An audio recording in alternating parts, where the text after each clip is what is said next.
Hello बच्चों, स्वागत है आप सभी कॉमर्स यूट्यूब चैनल पे। यदि आप भी बिहार बोर्ड से कक्षा 12वीं यानी इंटरमीडिएट बोर्ड परीक्षा 2026 में शामिल होने वाले हैं तो आपके लिए वीडियो बहुत ही महत्वपूर्ण होगा, क्योंकि आज की इस वीडियो में हिंदी इंटर साइंस वाले बच्चों के लिए, इंटर कॉमर्स वाले बच्चों के लिए और इंटर आर्ट्स वाले बच्चों के लिए हिंदी के 100 MVVI MCQ प्रश्न पे चर्चा करेंगे। ठीक है, इसलिए पहले आप सभी इस वीडियो को ध्यानपूर्वक शुरू से अंत तक देखेंगे।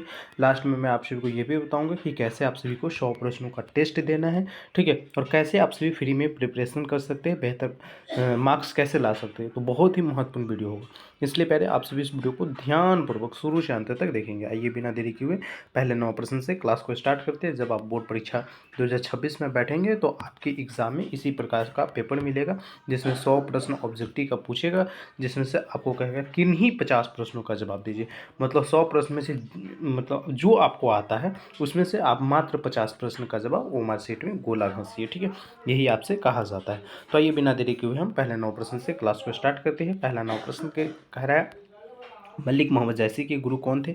शेख मोहिदी, नरहरि दास, शेख सनातन या बल्लभाचार्य। ठीक है, तो मलिक मोहम्मद जैसी के जो गुरु थे इनका नाम था Sheikh Mohidi. Option number A आपका सही आंसर हो जाएगा। दूसरा 9 प्रश्न देखिए, कह रहा है सूरदास का जन्म स्थान कहाँ है? सूरदास का जन्म स्थान कहाँ है? राजापुर बांदा नहीं, तिकवारापुर कानपुर, निहालपुर इलाहाबाद नहीं, सीही दिल्ली में। ठीक है, तो सूरदास का जो जन्म स्थान है यह सीही दिल्ली में। ऑप्शन नंबर बी आपका सही आंसर हो जाएगा। यहाँ पे देखिए प्रश्न प्यारे पूछ रहा है, राजस्थान मैथिली खड़ी बोली आदि साहित्यिक भाषाओं का विकास किस काल में हुआ? मतलब राजस्थानी भाषा का, मैथिली भाषा का, खड़ी बोली का, ये सब आदि जो साहित्यिक भाषा है इनका विकास किस काल में हुआ है? तो ये मध्य काल में हुआ है। ठीक है, ऑप्शन नंबर सी आपका बिल्कुल सही आंसर है। चलिए जी आगे बढ़ते हैं, और यहाँ पर प्रश्न कह रहा है, तुलसीदास ने शिक्षा कहाँ से प्राप्त की? तुलसीदास जो थे ये शिक्षा कहाँ से प्राप्त की? रायपुर से, बुलंदखंड से, वो इलाहाबाद से या काशी से? तो तुलसीदास जो है ये अपना शिक्षा जो है ये काशी से प्राप्त किए थे। काशी उत्तर प्रदेश में पड़ता है। ठीक है, उत्तर प्रदेश का यह शहर है, और यहाँ पे कितने वर्षों तक रहा था? तो 15 वर्षों तक। ठीक है, यहाँ पर एक प्रश्न कह रहा है, रामलाला नछू शीर्षक रचना किसकी है? रामलाला नछू जो है ये आपके पाठ्य पुस्तक में तुलसीदास के द्वारा लिखा गया है। आपके पाठ्य पुस्तक में नहीं, दूसरा में है, लेकिन नाम रामलाला नछू जो है अगर पूछे किसकी रचना है तो तुलसीदास की, क्योंकि ये रचनाओं में महत्वपूर्ण रचना में से एक रचना तुलसीदास की है। ऑप्शन नंबर ए सही आंसर है। कवि नवाधास ने ज्ञान अर्जन कैसे किया? कवि नवाधास जो है ये ज्ञान अर्जन कैसे किया था, ज्ञान की प्राप्ति कैसे किया था? मित्र के द्वारा से, या सत्संग के द्वारा, या विभाक्षण के द्वारा, या पिता के द्वारा?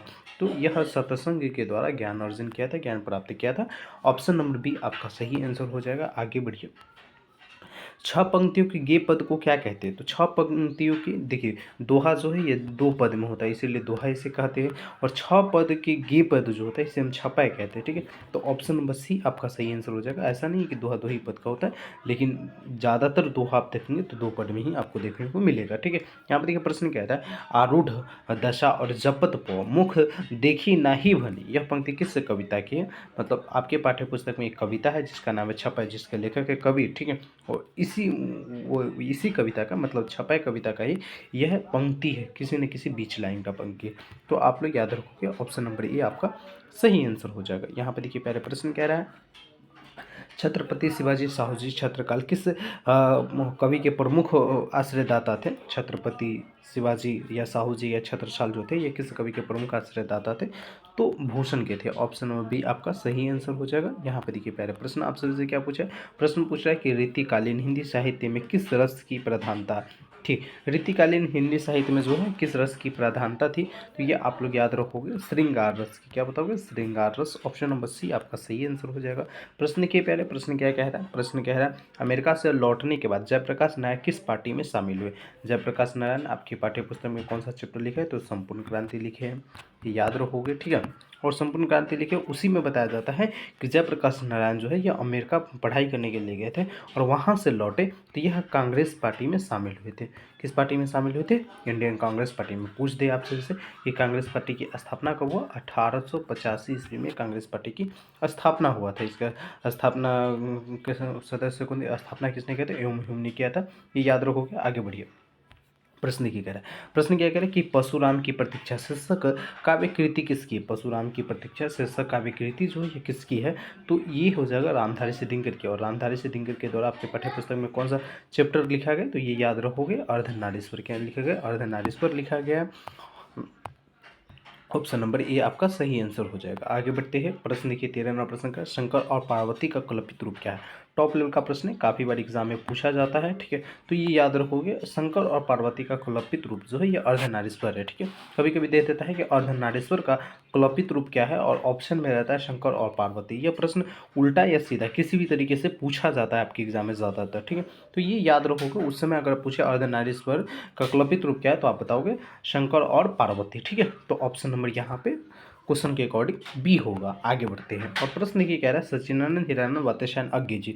अगर अज्ञे जी का पूरा नाम पूछे तो ये याद रखोगे अज्ञे जी का पूरा नाम, ये भी एग्जाम में रहता है कि अज्ञे जी का पूरा नाम क्या है, तो आप लोग याद रखोगे सच्चिदानंद हीरानंद वात्स्यायन अज्ञे जी, ठीक है। और इनका जन्म किस वर्ष में हुआ था, तो इनका जन्म जो है ये वर्ष 1911 ईस्वी में हुआ था। ऑप्शन नंबर बी आपका सही आंसर हो जाएगा। चलिए जी आगे बढ़ते हैं, और प्रश्न देखिए, प्रश्न क्या है, बहुत ही टॉप लेवल का सारा प्रश्न है प्यारे, ठीक है। इसलिए आप लोग इस वीडियो को ध्यानपूर्वक अच्छे से 2 से 3 बार देखेंगे और शुरू से अंत तक देखेंगे। और यदि आपसे भी पहले हमारे व्हाट्सएप तथा टेलीग्राम चैनल से नहीं जुड़े हैं तो आप सब लोगों को डिस्क्रिप्शन में व्हाट्सएप चैनल का भी लिंक मिल जाएगा, टेलीग्राम चैनल का भी लिंक मिल जाएगा, और दोनों जगह हर हाल में ज्वाइन कर लीजिए।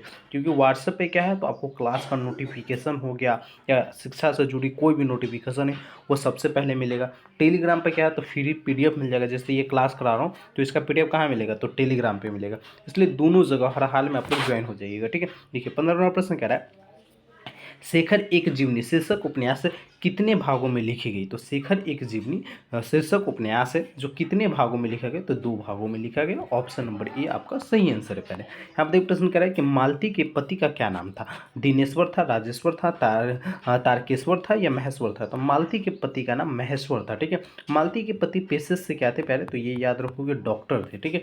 पूछता है कि रोज कहानी की नायिका कौन है, रोज कहानी की नायिका कौन है, तो ये याद रखो मालती है। पूछ देगा आपसे कि मालती के बेटे का क्या नाम है, बेटे का नाम, ठीक है। ये सब जो भी टॉप लेवल का प्रश्न है मैं आप सभी को बता दूं, तो बेटे का नाम ये याद रखोगे टीटी, इनके बेटे का नाम था टीटी, इंग्लिश में डबल टी आप कह सकते हैं, ठीक है। तो ये याद रखोगे। चलिए आगे बढ़ते हैं, प्रश्न क्या कह रहा है कि भगत सिंह के माता का क्या नाम है, भगत सिंह के माता का क्या नाम है।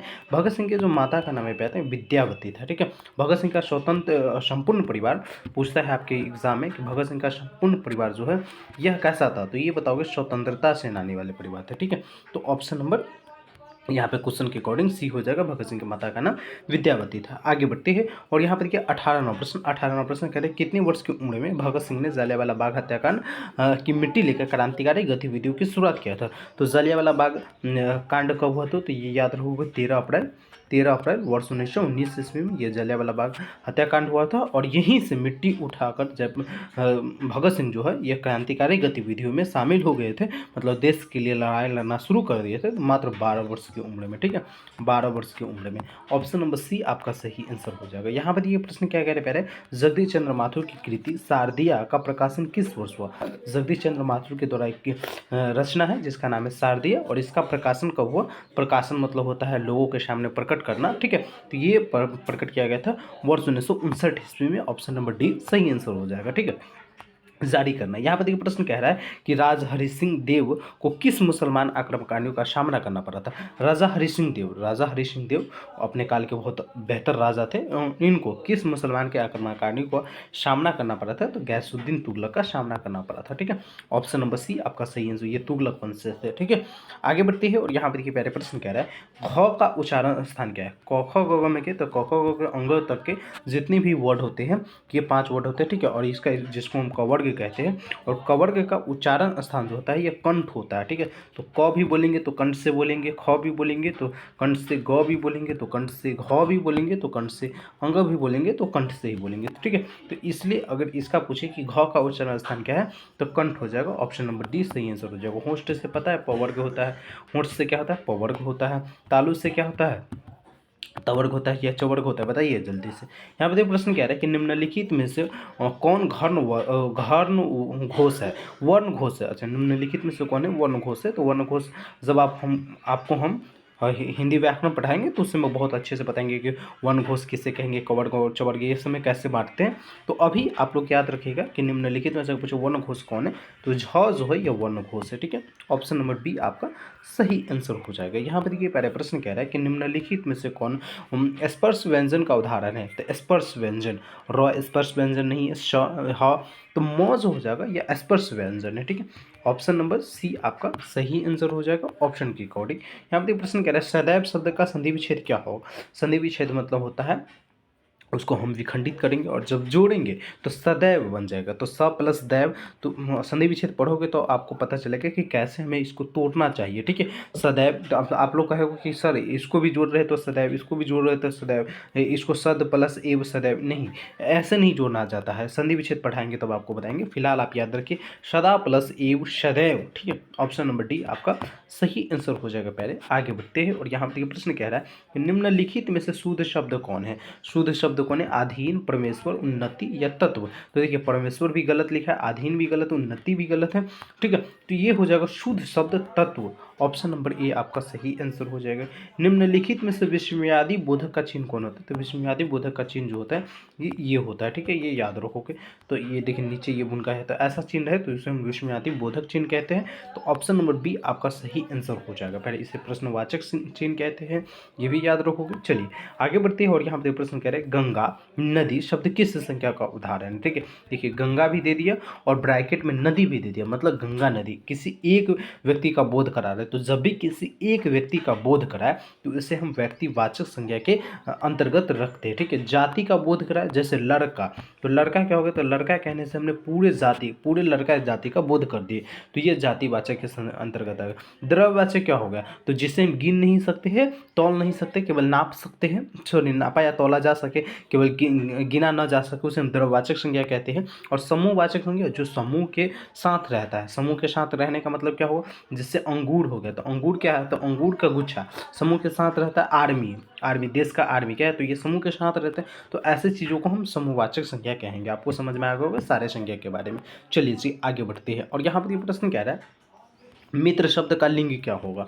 मित्र शब्द का लिंग क्या होगा, देखिए लिंग दो प्रकार का मुख्य रूप से होते हैं। एक को हम उभय लिंग के अंतर्गत रखते हैं। मित्र लिंग में हम एक को रखते हैं स्त्रीलिंग, पुल्लिंग और उभय लिंग। तो मित्र जो है यह उभय लिंग संज्ञा है। ठीक है, उभय लिंग है। तो ऑप्शन नंबर सी आपका यहाँ पे करेक्ट आंसर हो जाएगा। यहाँ पे प्रश्न करें मुखिया शब्द में प्रत्यय क्या होगा। तो ये याद रखिए प्रत्यय जब मैं थोड़ा बहुत बता रहा हूँ हिंदी व्याकरण में, ताकि आपको थोड़ा बहुत याद भी रहे, कम से कम प्रत्यय पढ़ना पड़े। तो प्रत्यय टूटता है ना, तो प्रत्यय जब भी टूटेगा ना तो अर्थ लेकर या देकर नहीं टूटेगा। ठीक है, और उपसर्ग जो है टूटेगा तो या तो लेकर या तो देकर टूटता है। तो मुखिया ये और लास्ट वाला प्रत्यय में अंतिम वाला याद रखोगे, अंतिम वाला शब्द को ही तोड़ा जाता है ज़्यादातर। ठीक है, तो मुखिया ई या आ रहा है ना, तो ऑप्शन नंबर सी आपका सही आंसर हो जाएगा। आगे हम उपसर्ग पढ़ाएंगे तो आपको और विस्तार से समझ में आ जाएगा।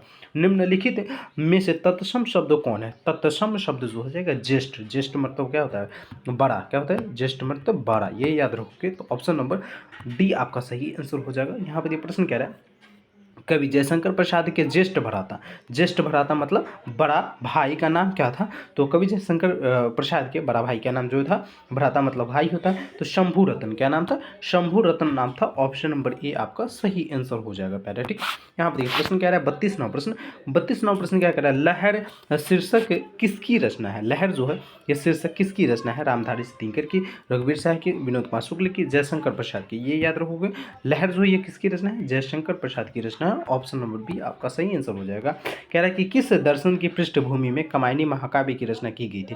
किस दर्शन की पृष्ठभूमि में कामायनी महाकाव्य की रचना किया गया था, तो कश्मीरी शैव दर्शन के मतलब पृष्ठभूमि के आधार पर ही कामायनी महाकाव्य रचना को किया गया था। तो ऑप्शन नंबर सी आपका सही आंसर हो जाएगा। आगे बढ़िए प्यारे और यहाँ पे प्रश्न कह रहा है कूली प्रथा नामक नाटक के लेखक कौन है। कूली प्रथा नामक नाटक के लेखक कौन है, ठाकुर देवमणि सिंह नहीं, ठाकुर शिवरतन सिंह, ठाकुर रतन सिंह, ठाकुर लक्ष्मण सिंह। क्या हो जाएगा? अगर पूछे कूली प्रथा नामक नाटक के लेखक कौन है, तो कूली प्रथा एक प्रकार का क्या है? नाटक है, ठीक है। और इसके लेखक कौन है? लेखक का नाम पूछे तो ठाकुर लक्ष्मण सिंह। आगे बढ़ते हैं 35वां प्रश्न के।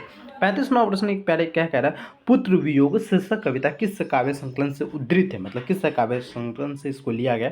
पुत्र वियोग किसके द्वारा लिखा गया? तो ये आप लोग याद रखोगे, सुभद्रा, सुभद्रा, ठीक है, सुभद्रा होगा ना, सुभद्रा कुमारी चौहान के कविता से लिया गया है, ठीक है। और ये मतलब यह किस कविता के संकलन से लिया गया? तो मुकुल से लिया गया। पुत्र वियोग किसके द्वारा है? तो मुकुल या ये सुभद्रा कुमारी चौहान के द्वारा, ठीक है। ये कब लिखा गया है? तो वर्ष 1930 ईस्वी में, है ना। आगे बढ़ती है और यहाँ पर ये प्यारे प्रश्न कह रहा है, प्रश्न कह रहे हैं कवि शमशेर बहादुर सिंह ने सोवियत रूस की यात्रा किस वर्ष की थी? कवि शमशेर बहादुर सिंह जो है ये सोवियत रूस किस वर्ष गए थे? वर्ष 1978 ईस्वी में गए थे। कब गए थे? वर्ष 19 सोवियत रूस की विघटन कब हुआ? तो वर्ष 1951 ईस्वी में विघटन हो गया था। ये भी याद रखोगे। आगे बढ़िए, यहाँ पर प्रश्न देखिए कह रहा है निम्नलिखित में से शमशेर बहादुर सिंह की रचना कौन है? शमशेर बहादुर सिंह की हार जीत अशोक वाजपेयी के द्वारा है। अधिनायक किसका है? गांव का घर किसका है? ये यहाँ पे हो जाएगा ना, शमशेर बहादुर सिंह की अगर पूछे तो ऊषा हो जाएगा। ऑप्शन नंबर सी आपका सही आंसर हो जाएगा। प्यारे आगे बढ़ते हैं और यहाँ पे प्रश्न कह रहा है कवि रघुवीर साय के पिता पेशे से क्या थे? कवि रघुवीर साय के पिता पेशे से क्या थे? इसलिए मैं कहता हूँ प्यारे कि आप लोग है ना पढ़िए लिखिए और बड़ा इंसान बनिए, ठीक है। तो इसलिए हमारा मतलब स्लोगन भी है कि पढ़ेगा इंडिया तो बढ़ेगा इंडिया, मतलब सारे इंडिया को पढ़ना पड़ेगा तभी जाकर इंडिया बढ़ेगा। और जितना ज़्यादा शिक्षित होंगे उतना ज़्यादा देश हमारा विकसित होगा, ठीक है। तो देखिए पढ़ लिख कर जब आप बड़े इंसान बनेंगे तो आपकी माता का क्या करते थे, आपके पिताजी क्या करते थे, आपके पिताजी कैसे थे, आपके पिताजी का क्या रुचि था, आप कहाँ जाते थे, कहाँ क्या जी, सबके बारे में लोगों को जानना, जो लोग जानना पसंद करते हैं। इसलिए पढ़िए लिखिए आगे बढ़िए। जैसे रघुवीर साय के पिता के बारे में भी लोग जान रहे हैं कि रघुवीर साय के पिताजी जो थे ये पेशे से क्या थे? तो शिक्षक थे। हो सकता है आपके पिताजी किसानी हो या हो सकते बिजनेसमैन हो। तो आपके पिताजी क्या है बताइएगा कमेंट बॉक्स में। आगे बढ़ती है और यहाँ पर प्रश्न कह रहा है रघुवीर साय के संपूर्ण रचनावली कितने खंडों में प्रकाशित है? तो रघुवीर साय के संपूर्ण रचनावली जो है ये 6 खंडों में प्रकाशित है। ऑप्शन नंबर डी आपका सही आंसर हो जाएगा। यहाँ पर देखिए पहले प्रश्न कह रहा है अधिनायक शीर्षक कविता में हर्जना किसका प्रतीक है? तो अधिनायक शीर्षक कविता में हर्जना जो ये किसका प्रतीक है? तो आम आदमी का प्रतीक है। किसका है? आम आदमी का। ऑप्शन नंबर सी आपका सही आंसर हो जाएगा। पहले यहाँ पर देखिए प्रश्न कह रहा है विनोद कुमार शुक्ल की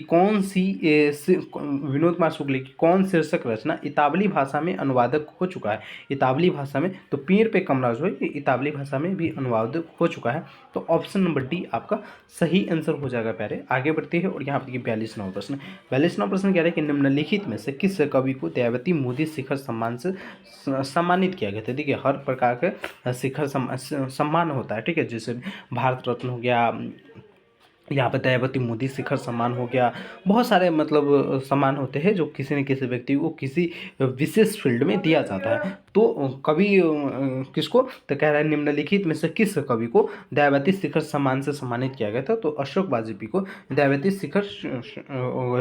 दयावती मोदी शिखर सम्मान से सम्मानित किया गया था, ठीक है। तो ऑप्शन नंबर ए आपका सही आंसर हो जाएगा। पहले चलिए आगे बढ़ती है और यहाँ पे प्रश्न कह रहा है कवि ज्ञानेंद्रपति के पिता का क्या नाम है? कवि ज्ञानेंद्रपति के पिता का नाम देवेंद्र प्रसाद चौबे। क्या बताओगे? देवेंद्र प्रसाद चौबे। ऑप्शन नंबर बी आपका सही आंसर हो जाएगा। सर्कस का प्रकाशन बुलवा कहाँ से आता है? सर्कस का प्रकाशन बुलवा जो है ये कहाँ से आता है? शहर से, पड़ोसी से, जंगल से? तो ये गांव से आता है। कहाँ से आता है? गांव से आता है। ऑप्शन नंबर बी आपका सही आंसर हो जाएगा। यहाँ पर प्रश्न कह रहा है कि गाँव का घर शीर्षक कविता किस कविता संग्रह से ली गई है? तो गाँव का घर जो है ये शीर्षक कविता किस कविता संग्रह से लेगा? तो संस्यात्मा से लेगा। संस्यात्मा कब प्रकाशित? 2004 में, ठीक है। तो ऑप्शन नंबर बी आपका सही आंसर हो जाएगा। आगे बढ़ते हैं प्रश्न की करें मुक्तिबोध कैसे कवि थे? मुक्तिबोध जो है ये कैसे कवि थे? तो ये क्रांतिकारी कवि थे, ठीक है। क्रांतिकारी कवि थे। ऑप्शन नंबर सी आपका सही आंसर हो जाएगा। चलिए पहले आगे बढ़ती है और यहाँ पे प्रश्न कह रहे हैं बालकृष्ण भट्ट के अनुसार कितने कानों में पड़ी बात खुल जाती है? तो बालकृष्ण भट्ट कहते हैं कि अगर किसी भी बात को 6 आदमी के कानों में रख दोगे तो वह एक दिन पब्लिक में आ जाएगा, मतलब खुल जाएगा। कम से कम अगर 6 लोगों को बताया हो तो वह बात हो सकता है गुप्त में ही रह जाए, लेकिन 5 लोगों को बताया तो गुप्त में ही रह जाए, लेकिन 6 लोगों को बताया तो रेयर केस ज़्यादातर यही चांस रखे कि आपकी बात पब्लिक में आ जाएगी, मतलब वो बात सारे लोग जान जाएंगे, ठीक है। तो हमेशा ये याद रखिएगा कि आप जो बात कर रहे हो वो ज़्यादातर लोगों को अगर गुप्त वाली बात है तो ना बताया किसे, ठीक है। तो ऑप्शन नंबर डी आपका सही आंसर हो जाएगा। यहाँ पर प्रश्न कर उसने कहा था कहानी के लेखक का क्या नाम है? तो उसने कहा था शीर्षक कहानी के लेखक का नाम चंद्ररत्न शर्मा गुलेरी है। क्या है? चंद्ररत्न शर्मा गुलेरी। पूछो उसने कहा था कहानी का नायक कौन है? कहानी का नायक कौन है ये पूछता है, तो ये याद रखोगे लहना सिंह जो है उस कहा था कहानी का नायक हो जाएगा। आगे बढ़ते हैं और यहाँ देखिए प्रश्न आपसे से पूछ लिया कि उसने कहा था कहानी में किसने अपना जर्सी उतारकर बोधा सिंह को पहना दिया था? तो उसने कहा था कहानी में अपना जर्सी उतारकर बोधा सिंह को किसने पहना दिया था? तो लहना सिंह ने पहना दिया था। तो ऑप्शन नंबर बी आपका सही आंसर हो जाएगा।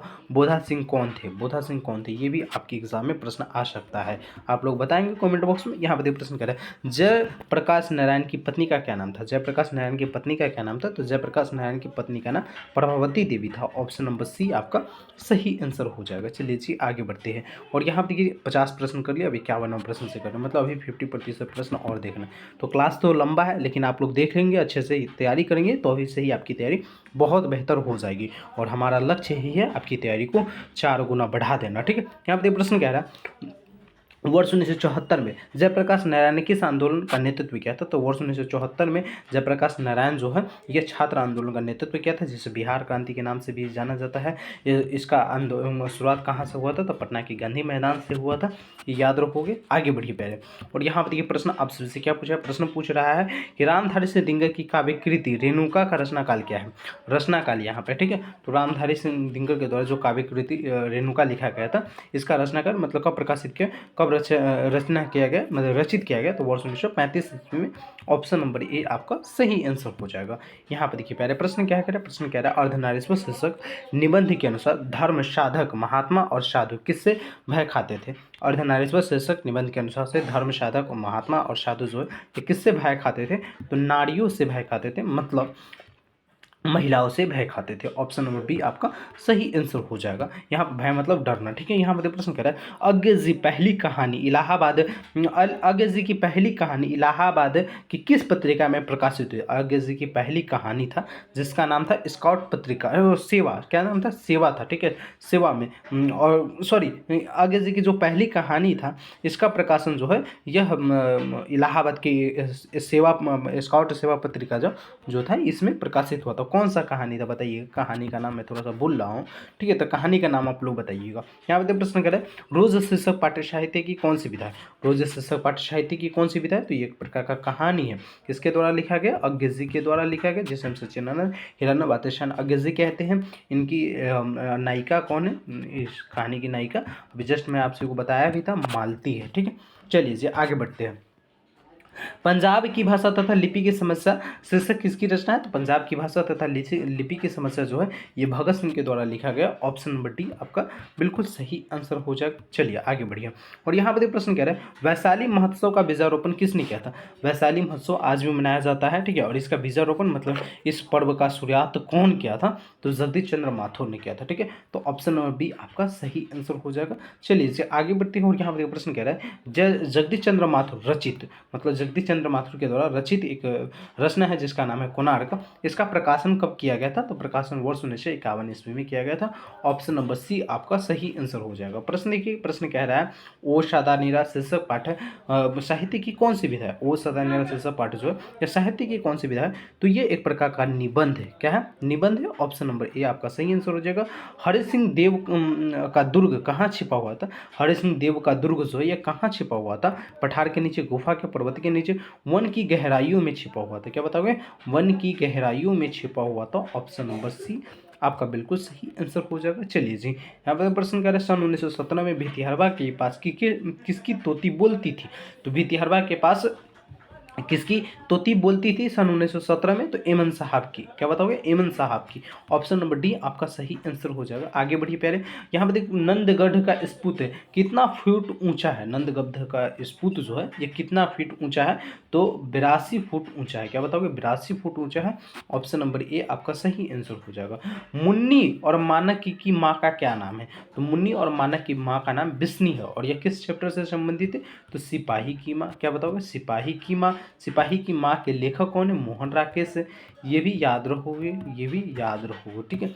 चलिए जी आगे बढ़ती है और यहाँ देखिए प्रश्न आपसे से क्या पूछा है। प्रश्न पूछ रहा है प्रलय की छाया शीर्षक किसकी रचना है। प्रलय की छाया शीर्षक किसकी रचना है, तो जयशंकर प्रसाद की है। ऑप्शन नंबर सी आपका सही आंसर हो जाएगा। आगे बढ़िए, प्रश्न ये कह रहा है कि लेखक ओम प्रकाश वाल्मीकि के पिताजी उन्हें प्यार से किस नाम से बुलाते थे, तो लेखक ओम प्रकाश वाल्मीकि के पिताजी उन्हें प्यार से मुंशी जी के नाम से बुलाते थे। ऑप्शन नंबर बी आपका सही आंसर हो जाएगा। प्रश्न ये कह रहा है कि दस्तावेज रचना का कच्चा माल, यह कथन किस लेखक का है। दस्तावेज रचना का कच्चा माल, यह कथन जो ये किस लेखक का है, तो मल्लेश जी का है।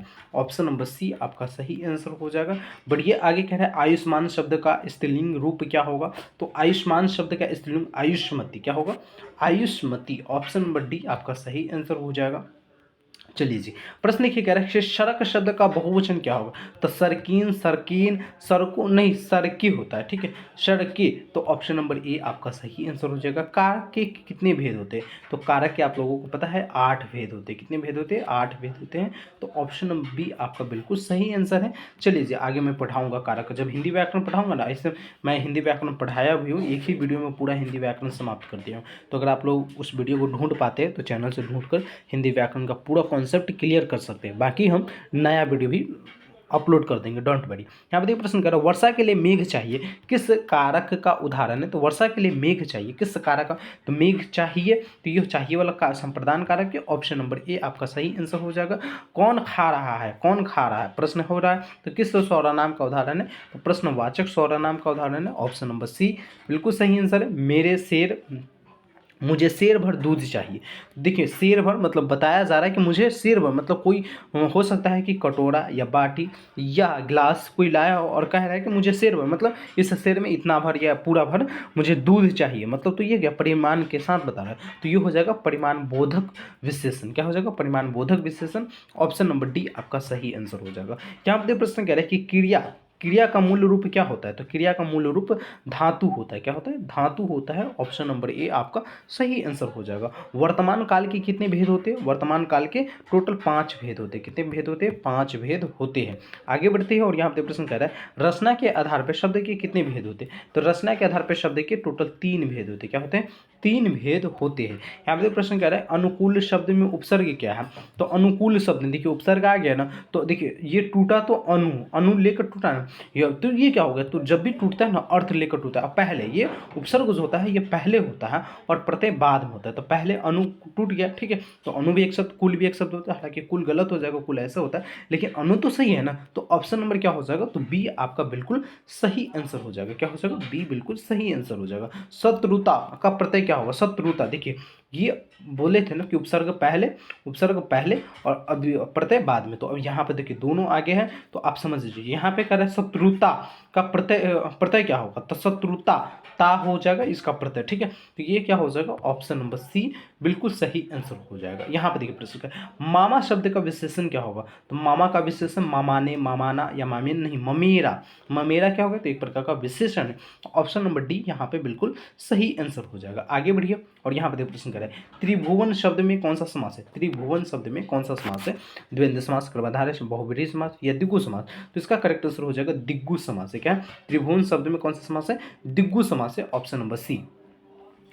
कुल 4 किस पदबंध का उदाहरण, कुल 4 किस पदबंध का, तो संज्ञा पदबंध का उदाहरण हो जाएगा। ऑप्शन नंबर बी आपका सही आंसर हो जाएगा। प्रश्न देखिए कह रहा है मनुष्य के विचारों को पुनः से प्रकट करने वाले पद समूह को क्या कहते हैं, तो मनुष्य के विचारों को पुनः रूप से प्रकट जो करता है उसे हम वाक्य कहते हैं। मतलब अगर हम किसी चीज़ को बोल रहे हैं तो हमको पूर्ण रूप से बोलना है और उसे मतलब प्रकट करना है, तो हम वाक्य में बोलते हैं। अगर शब्द बोले जैसे ममेरा बोल दे तो क्या कुछ हुआ नहीं, लेकिन बोले ये मेरा ममेरा भाई है, मतलब ममेरा भाई है, मतलब माई का सॉरी माई का भाई, अरे यार ममेरा को क्या कहेंगे, माई का भाई नहीं कहेंगे, मामा का भाई कहेंगे, है ना, तो इस प्रकार से होगा। शायद मैं गलत बता रहा हूँ तो सॉरी।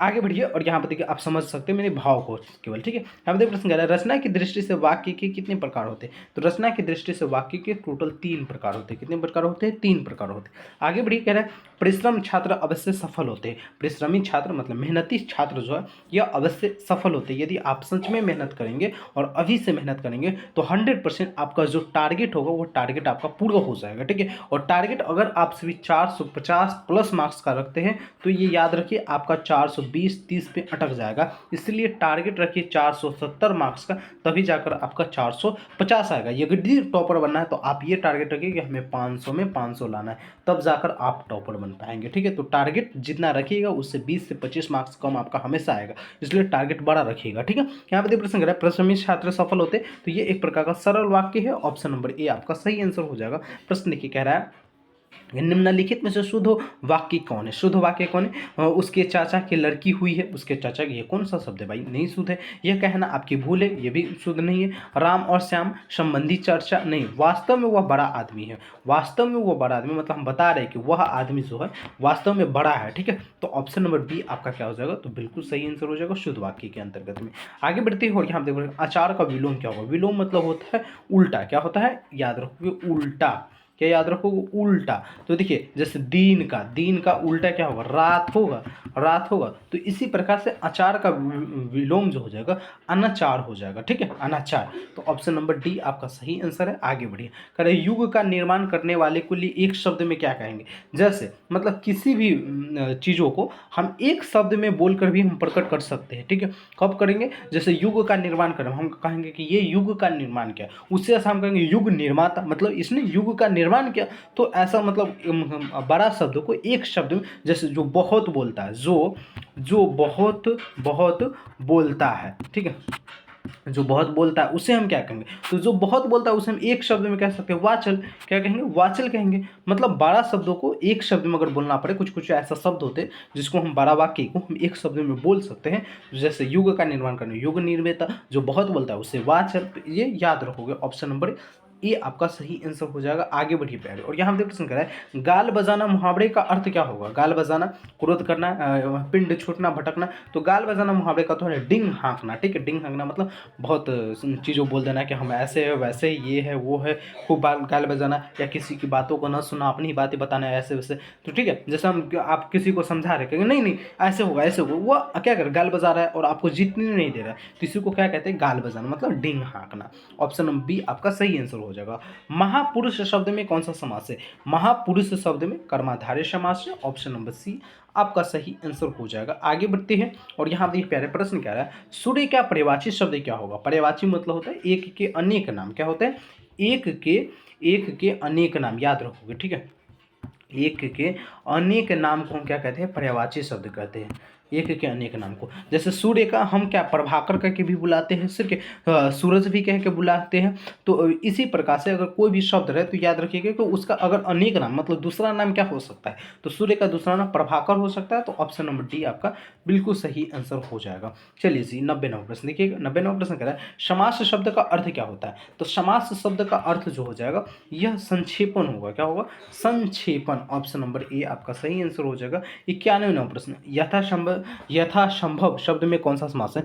तो यथासंभव, ठीक है, तो ये हो जाएगा अविभाव समास के अंतर्गत। समास जब आपको पढ़ाएंगे बहुत अच्छे से कॉन्सेप्ट क्लियर करेंगे। यहाँ पर प्रश्न कह रहा है कि भूखा शब्द में कौन सा प्रत्यय, भूखा भूखा आ, क्या हो जाएगा आ। ऑप्शन नंबर सी आपका बिल्कुल सही आंसर है। यहाँ पर प्रश्न करना है नाटक शब्द का विशेषण क्या होगा। तो नाटकीय, विशेषण मतलब किसी चीज का विशेषता बताना। ठीक है, तो ये क्या हो जाएगा, जैसे दिन का विशेषण बनाना, अगर आपको कहे कि दिन का विशेषण बनाए बताइए, दिन का विशेषण क्या होगा, तो आप क्या बताओगे दैनिक, क्या बताओगे दैनिक, ये विशेषण हो गया। ठीक है, जैसे कहे भारत का विशेषण बताइए, तो भारत का विशेषण भारतीय, क्या होगा भारतीय। इसी प्रकार से नाटक का विशेषण नाटकीय। ऑप्शन नंबर डी आपका सही आंसर हो जाएगा। यहाँ पर देखिए पहला प्रश्न कह रहा है कि संग्रह शब्द में उपसर्ग है, तो संग्रह शब्द में सम जो है ये उपसर्ग है। ऑप्शन नंबर बी आपका सही आंसर हो जाएगा। प्रश्न देखिए 95 प्रश्न कह रहा है कि बच्चे गेंद खेल रहे थे, किस काल का उदाहरण। तो बच्चे गेंद खेल रहे थे मतलब भूतकाल में चला गया, तो ऑप्शन नंबर बी आपका सही आंसर हो जाएगा। आगे बढ़ती है, और यहाँ पर वह कौन है जो कल आया था, किस सर्वनाम का उदाहरण है। तो वह कौन है जो कल आया था, मतलब कह रहा है कि संबंध में वह कौन है जो कल आया था, मतलब कल मतलब संबंध बता रहे हैं ना कि कल आया था, मतलब कोई ना कोई संबंध है। तो ये हो जाएगा संबंधवाचक सर्वनाम के अंतर्गत। क्या बताओगे संबंधवाचक सर्वनाम के अंतर्गत। आगे बढ़िए, और प्यारे यहाँ पर प्रश्न कह रहा है कि हिमालय से गंगा निकलती किस कारक का उदाहरण है। हिमालय से गंगा निकलती है आपादान कारक का उदाहरण है। क्या हो जाएगा आपादान कारक का उदाहरण। ऑप्शन नंबर डी सही आंसर हो जाएगा। मुंह शब्द का लिंग क्या होगा।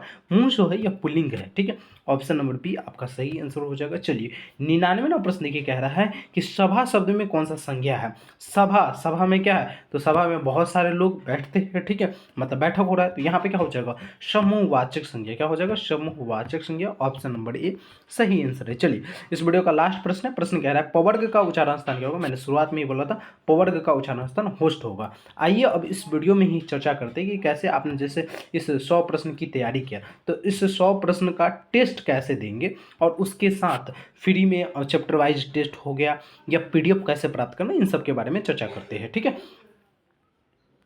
तो प्यारे 100 प्रश्नों का टेस्ट देने के लिए या फ्री में बहुत अच्छे से तैयारी करने के लिए आप लोग गूगल पे आइएगा और सर्च कीजिएगा BSEB कैरियर, ठीक है। सबसे ऊपर आप सभी को BSB कैरियर का एप्लीकेशन ऐप भी दिख जाएगा। तो यदि आप सभी एप्लीकेशन को डाउनलोड नहीं किए तो यहाँ इस एप्लीकेशन को डाउनलोड कर लीजिएगा, क्योंकि यहाँ पे स्टडी मटेरियल आप सभी को मिल जाएगा। और उसके बाद आप लोगों को कहीं पर, ठीक है, BSB कैरियर का ऑफिशियल वेबसाइट दिखे, केवल आप लोगों को क्लिक कर देना है, ठीक है। जैसे मान लीजिए हम यहाँ पे है ना, किस पे क्लिक करते हैं, तो 12th पे क्लिक करते हैं, क्लास 12th पे, क्योंकि आप क्लास 12th के बच्चे, तो क्लास 12th पे हमने क्लिक किया। क्लास 12 पे जैसे ही क्लिक कीजिएगा कुछ इस प्रकार से ये ओपन हो जाएगा। ओपन होने के बाद ये वेबसाइट का होम पेज बाद में चेंज कर दिया जाएगा, अभी थोड़ा सा अच्छा नहीं दिख रहा है, डोंट वरी। तो आप लोग है ना यहाँ पे मोबाइल में खोलिएगा ना, तो देखिए 3 लाइन का ऑप्शन दिखेगा, 3 लाइन पे क्लिक करके और क्लास 12th वाले बटन पे क्लिक कर लीजिएगा। जैसे यहाँ पे मतलब हमने लंबाई में खोला है तो क्लास 12th ऐसे खुल रहा था, तो इसको हमने खोल लिया। और उसके बाद देखिए आर्ट्स है, विज्ञान है, साइंस है, सारे बच्चे का टेस्ट यहाँ पे चैप्टर वाइज टेस्ट देना है, तो इस लिंक पे क्लिक कीजिएगा तो आप लोगों को सारा चैप्टर वाइज टेस्ट मिल जाएगा, ठीक है। सारे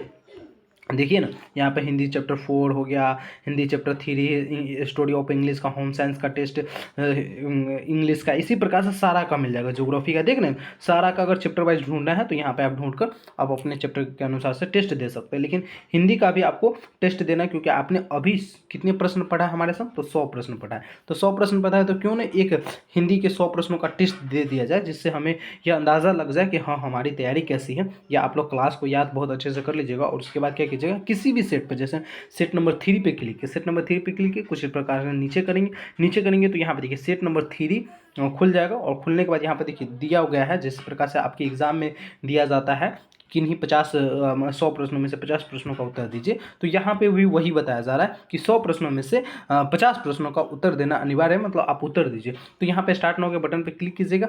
आपको क्या करना है, यहाँ पे सबसे पहले अपना नाम डाल देना है। उसके बाद आप अपना यहाँ पे फ़ोन नंबर सही से ही डालेंगे। जैसे मेरा फ़ोन नंबर यहाँ पे 8920713254, ये हमने डाल दिया। और डालने के बाद नेक्स्ट पे क्लिक करेंगे। नेक्स्ट पे क्लिक किए, ये देखिए सवाल आ गया। हम कह रहे हैं वाक्य के आवश्यक अंग कौन से, वाक्य के आवश्यक अंग कितने होनी चाहिए, 4, 2, 3 या 1। तो आप लोगों को जो लगता है उस पर क्लिक करें। ये प्रश्न का जवाब आपसे गलत हो गया, अगला प्रश्न के लिए तैयार रहे। मतलब आपको ये देखिए बता भी रहा है कि आपने 1 पे लगा कर गलती कर दिया, ये इसका आंसर 2 होगा। तो इसी प्रकार से आपको क्या करना है, फिर नेक्स्ट पे क्लिक करना है और पूरा क्वेश्चनों का आंसर क्या है तो अच्छे से दे देना। जैसे वैध का विलोम क्या होगा, तो अवैध होगा। इस प्रश्न का बिल्कुल सही जवाब दिया आपने। जैसे देखिए यहाँ पे बता दिया कि आपने सही किया। तो इसी प्रकार से आप लोगों को क्या करना है, नेक्स्ट पे क्लिक करना है, नेक्स्ट पे क्लिक करना है, आंसर देते देते पूरे 100 प्रश्नों का मतलब टेस्ट देना है। और जब आप 100 प्रश्नों का टेस्ट देंगे तो अंतिम में आपको है ना आपका रिजल्ट भी दिख जाएगा कि आपने कितना प्रतिशत स्कोर किया। तो आइए यहाँ से टेस्ट दीजिए। बाकी किसी भी जानकारी के लिए पहले आप लोगों को क्या करना है, हमारे नंबर पर संपर्क करना है, ठीक है। हमारा नंबर आप लोग याद रखिएगा, 8920713254, ठीक है। इस नंबर पर आप लोग है ना कॉल कर सकते हैं, व्हाट्सअप कर सकते हैं, किसी भी जानकारी को प्राप्त कर सकते हैं। साथ में व्हाट्सएप और टेलीग्राम चैनल को ज्वाइन कर लीजिए, क्योंकि वहां से आप लोगों को बहुत ज़्यादा बेनिफिट मिलने वाला है। चलिए मिलते हैं अगले वीडियो में, जब तक के लिए जय हिंद जय Bharat. Thank you so much.